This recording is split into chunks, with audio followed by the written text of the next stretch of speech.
Good morning. Athmika healing tarot മലയാളത്തിലേക്ക് സ്വാഗതം. ഇന്ന് നമുക്ക് ഒരു റീഡിങ് എടുക്കാം. നിങ്ങളൊരു വ്യക്തിയെ കുറിച്ച് ചിന്തിക്കുക. നിങ്ങൾക്ക് പ്രിയപ്പെട്ടതോ നിങ്ങൾ അറിയാൻ ആഗ്രഹിക്കുന്നതോ ആയ ഒരു വ്യക്തിയെക്കുറിച്ച് ചിന്തിക്കുക. അവരെക്കുറിച്ച് നമുക്ക് എന്താണ്, അവരുടെ ഉള്ളിൽ എന്താണ്, അവർക്ക് എന്താണ്, അങ്ങനെയൊക്കെ ഒന്നൊരു ചോദിക്കാം.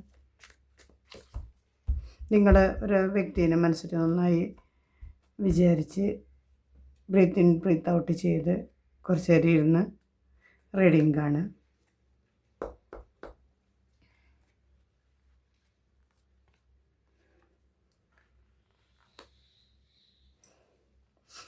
മറ്റേക്കല്ലേ 4 of Wands,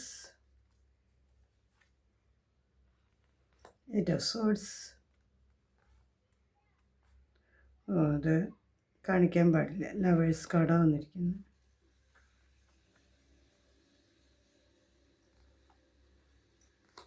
3 of Pentacles, Knight of Cups, 9 of Wands, the Hierophant, Knight of Wands, the Magician, 10 of Wands. ഈ വ്യക്തി 4 of Wands എന്ന് പറയുന്ന മാനിഫെസ്റ്റേഷൻ്റെ കാർഡാണ്.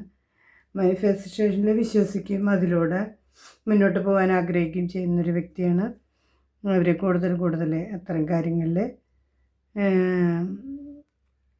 ഏർപ്പെട്ടിരിക്കുന്നൊരു വ്യക്തിയാണ്. അവരുടെ ചുറ്റുപാടുകൾ എങ്ങനെയാണെന്ന് പറഞ്ഞാൽ അവരെ വളരെയധികം ഇങ്ങനെ ബന്ധിതനാക്കപ്പെട്ട ഒരവസ്ഥയാണ്. ചുറ്റുമുള്ള ആളുകൾ ഒരു കാര്യത്തിന് സമ്മതിക്കാതെ എന്ത് ചെയ്താലും അങ്ങനെ ചെയ്യരുത് ഇങ്ങനെ ചെയ്തതെന്ന് പറഞ്ഞിട്ട് അവരെ വളരെയധികം ബുദ്ധിമുട്ടിക്കുന്ന ഒന്നിനും അവർക്ക് ഇഷ്ടമുള്ള കാര്യങ്ങൾ എന്തെങ്കിലും ചെയ്യാനോ ഒന്നിനും സമ്മതിക്കില്ല. അങ്ങനത്തെ ആളുകളാണ് ഇവർക്ക് ചുറ്റുമുള്ളത്. അവർ അങ്ങനെ ഇതിലായിട്ട് ബന്ധിക്കപ്പെട്ടിരിക്കുന്നുണ്ട്. പക്ഷേ ഇവരാണെങ്കിൽ ആ അടിമത്തം സ്വയം സ്വീകരിക്കുകയും അതിൽ നിന്ന് വിട്ടുപോകാനുള്ള ശ്രമം നടത്തുകയും ചെയ്യാതിരിക്കുകയാണ് ഈ വ്യക്തി ചെയ്യുന്നത്. അവരുടെ ഉള്ളിലുള്ള എന്താണ് കാര്യം ചോദിച്ചപ്പോൾ ലവേഴ്സ് കാർഡാണ് കിട്ടിയിരിക്കുന്നത്. അവർക്ക് കാര്യമായിട്ട് ആരോടൊരു ഇഷ്ടമുണ്ട്, സ്നേഹമുണ്ട്. അപ്പോൾ അവർ അതുമായിട്ട് മുന്നോട്ട് പോകണം. അവർ ഇതുമായിട്ട് അതിനു വേണ്ടി അവർ പ്രാർത്ഥിക്കുന്നുണ്ട്. അവർ അതിനു വേണ്ടി ആഗ്രഹിക്കുന്നുണ്ട്, വളരെയധികം ആഗ്രഹിക്കുന്നുണ്ട്. അവരെ വളരെയധികം മൂല്യം കൽപ്പിക്കുന്നത് എന്ത് മേഖലയിലായാലും നന്നായി പഠിച്ച് നല്ല രീതിയിൽ മുന്നോട്ട് പോകണം എന്നാണ് ആഗ്രഹിക്കുന്നത്.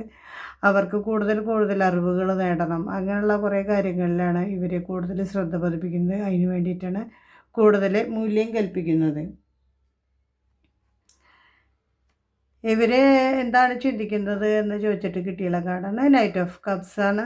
ഇപ്പോൾ അവർക്ക് പറഞ്ഞില്ലേ സ്നേഹബന്ധം ഉണ്ടെന്ന്. ആ സ്നേഹബന്ധവുമായിട്ട് മുന്നോട്ട് പോകണം എന്ന് തന്നെയാണ് അവർ ചിന്തിക്കുന്നത്. അവർക്ക് വളരെയധികം ആഗ്രഹമുണ്ട് അങ്ങനെ പോകണം എന്നുള്ളത്. അതിൽ മാത്രം ഫോക്കസ് ചെയ്ത് മുന്നോട്ട് പോകണമെന്ന്. പക്ഷെ എന്താണ് അവർക്ക് ഫീൽ ചെയ്യുന്നത് ചോദിച്ചപ്പോൾ 9 of Wands ആണ് കിട്ടിയിരിക്കുന്നത്. ഇവരെ എത്രയൊക്കെ പരിശ്രമിച്ചിട്ടും മുന്നോട്ട് പോയിട്ടും അവരെല്ലാ പ്രതിബന്ധങ്ങളും നേരിട്ട് മുന്നോട്ട് പോകുന്നുണ്ട്. പക്ഷേ അവർക്കത് ഇനി എന്ത് വേണം എന്നുള്ളൊരു കൺഫ്യൂഷനിൽ വളരെയധികം കൺഫ്യൂഷൻ ഉണ്ട്. എന്തൊക്കെയാണ് ഞാൻ കടന്നു പോകുന്നത് എന്ന് ഒരു നിമിഷം അവർക്ക് അങ്ങനെ ഒരു ഫീലിംഗാണ് ഇപ്പോൾ ഉള്ളത്. അവരുടെ ഉള്ളിൽ ഒരു സംതൃപ്തമായ ഒരു ഇതിലേക്ക് അവരെത്തിയിട്ടില്ല. അവരുടെ കറൻറ്റ് സിറ്റുവേഷൻ എന്ന് പറഞ്ഞാൽ അവർ കൂടുതൽ കാര്യങ്ങൾ അറിവുള്ളവരിൽ നിന്ന് പഠിക്കുകയും അത് പ്രാവർത്തികമാക്കാൻ ശ്രമിക്കുകയൊക്കെ ചെയ്യുന്ന ആ ഒരു സിറ്റുവേഷനിലൂടെയാണ് അവർ കടന്നു പോകുന്നത്. ഇത് പ്രസൻറ്റ് സിറ്റുവേഷനാണ് അവരുടെ.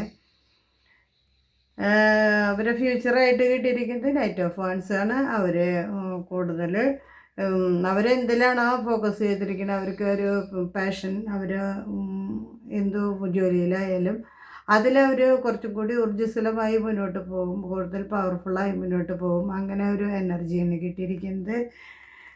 ഒരു 6 മാസത്തിന് ശേഷം 1 വർഷത്തിൻ്റെ ഉള്ളിലുള്ളത് ഈ കാർഡ് നോക്കുമ്പോൾ ദ മജീഷ്യൻ എന്നുള്ള കാർഡാണ്. ഇവർക്ക് കൂടുതൽ ഇവരാഗ്രഹിക്കുന്ന കാര്യങ്ങളെല്ലാം ഇവരിലേക്ക് വന്നു ചേരും എന്നുള്ള ഒരു കാർഡാണ് ഇവർക്ക് കിട്ടിയിരിക്കുന്നത്.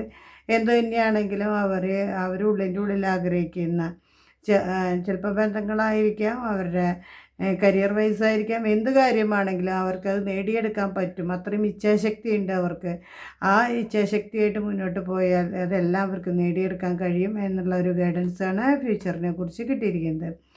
ഈ വ്യക്തിയെ കുറിച്ച് ഓവറോളായിട്ട് നോക്കുമ്പോൾ ഇവർ കിട്ടിയിരിക്കുന്നത് 10 ഓഫ് വാൻഡ്സ് ആണ്. ഇതിൽ ഒരുപാട് കാര്യങ്ങൾ തലയിലെടുത്ത് വയ്ക്കുന്നൊരു വ്യക്തിയാണ്. ഒരുപാട് ഇപ്പം എന്ത് കാര്യമാണെങ്കിലും ചിലപ്പോൾ പഠനത്തിൻ്റെ പല കാര്യങ്ങളും അത് പഠിക്കണം ഇത് പഠിക്കണം അങ്ങനെയുള്ളതൊക്കെ ഏറ്റെടുക്കുന്നതായിരിക്കാം. അല്ലെങ്കിൽ കുടുംബത്തിലെ എല്ലാ കാര്യങ്ങളും ഞാൻ ചെയ്യാമെന്ന് പറഞ്ഞ് ഏറ്റെടുക്കുന്നതായിരിക്കാം. അല്ലെങ്കിൽ സാമ്പത്തിക പ്രാരാബ്ദങ്ങളെല്ലാം ഇയാളുടെ തലയിൽ വരുന്നതായിരിക്കും. എന്തായാലും ഇയാൾക്ക് അതൊക്കെ എങ്ങനെ മാനേജ് ചെയ്യണമെന്ന് പോലും ചില നേരത്ത് അറിയുന്നില്ല. അവരത് എങ്ങനെയെങ്കിലുമൊക്കെ വാരിയെടുത്ത് മുന്നോട്ട് പോകാൻ വ്യക്തമായ പ്ലാനിങ് ഇല്ല. അങ്ങനെ ഒരു വ്യക്തിയുടെ എനർജിയാണ് ഇന്ന് കണക്റ്റ് ആയിരിക്കുന്നത്. നമുക്കൊരു ഓറക്കിൾ മെസ്സേജ് കൂടി നോക്കാം. എന്താണ് കൂടുതലായിട്ട് യൂണിവേഴ്സ് പറയാനുള്ളത് നോക്കാം.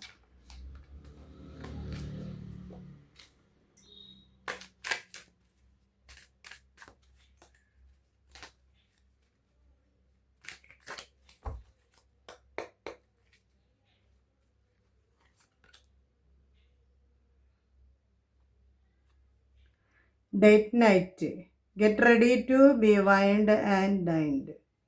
അവർ ഡേറ്റിങ്ങിന് തയ്യാറായിരിക്കുന്ന ഒരു ഇതാണ്. എന്തായാലും കാര്യമായുള്ളൊരു ബന്ധം അവർക്കുണ്ട്. അവരൊരു സ്നേഹബന്ധം അവരായിട്ട് ഒത്തുചേരാനും അവരായിട്ട് സമയം സ്പെൻഡ് ചെയ്യാനും ആഗ്രഹിക്കുന്നുണ്ട്. അങ്ങനെ ഒരു സമയമായി എന്നുള്ളത് തന്നെയാണ് യൂണിവേഴ്സ് കാണിച്ചു തരുന്നത്. ഈ റീഡിങ് റെസനേറ്റ് ആയവർ കമൻറ്റ് ചെയ്യുക, ലൈക്ക് ചെയ്യുക, ഷെയർ ചെയ്യുക. എൻ്റെ വീഡിയോ ആദ്യമായിട്ട് കാണുകയാണെങ്കിൽ സബ്സ്ക്രൈബ് ചെയ്ത് സപ്പോർട്ട് ചെയ്യുക. സബ്സ്ക്രൈബ് ചെയ്താൽ മാത്രമാണ് നിങ്ങളുടെ എനർജി എനിക്ക് ടാപ്പ് ചെയ്യാൻ സാധിക്കുള്ളൂ. എല്ലാവർക്കും നല്ലൊരു ദിവസമാവട്ടെ.